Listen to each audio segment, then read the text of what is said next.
சாபத்தை நீக்குதல்.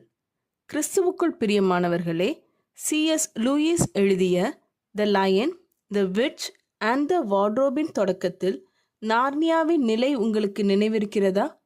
ஒரு சாபத்தின் காரணமாக அது எப்போதும் குளிர்காலம், ஆனால் கிறிஸ்மஸ் அல்ல. சகோதரி நான்சி சொல்கிறார்கள், பழைய மற்றும் புதிய ஏற்பாடுகளுக்கு இடையிலான 400 அமைதியான ஆண்டுகளில் இஸ்ரேல் அப்படித்தான் உணர்ந்திருக்க முடியும். ஆனால் மரியாள் உடன்படிக்கையை காக்கும் நம் கடவுளை நம்பினாள். குளிர்காலம் கரைய ஆரம்பித்தது. அவளுக்கு தெரியும் சாபம் நீங்கும் என்று. இதனை லூக்கா எழுதின நற்செய்தி நூல் 1 அதிகாரம் 54 நம்முடைய பிதாக்களுக்கு அவர் சொன்னபடியே ஆபிரகாமுக்கும் அவன் சன்னதிக்கும் என்றென்றைக்கும் இரக்கம் செய்ய நினைத்து என்று மரியாள் கூறுகிறார். ஆண்டவரே, இயேசுவின் முகத்தில் உம்முடைய வாக்குறுதியை காப்பாற்றும் உண்மை தன்மையை நாங்கள் காண்கிறோம்.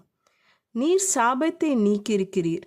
நீர் உமது வார்த்தையில் உண்மையுள்ளவராய் இருந்திருக்கிறீர். இன்றும் நாங்கள் நம்பிக்கையுடன் வாழ்கிறோம்.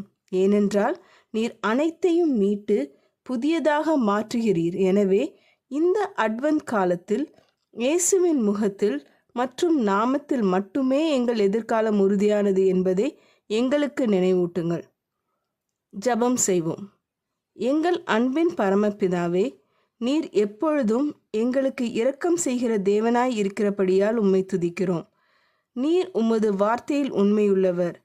எங்கள் பாவங்களையும் சாபங்களையும் நீக்கி எங்களை இரட்சித்து உமது பிள்ளையாக எங்களை மாற்ற நீர் இந்த உலகத்தில் வந்ததற்காக உம்மை துதிக்கிறோம். எங்கள் காலங்கள் உமது கரத்தில் இருப்பதற்காக நன்றி. இயேசுவின் மூலம் ஜெபிக்கிறேன் பரமபிதாவே, ஆமீன். இந்த மெசேஜ் 14 டிசம்பர் 2021 நான்சி டி மாஸ் ஓல்கமோத் அவர்களின் இயேசுவை தேடி என்ற புரோகிராமிலிருந்து எடுக்கப்பட்டது.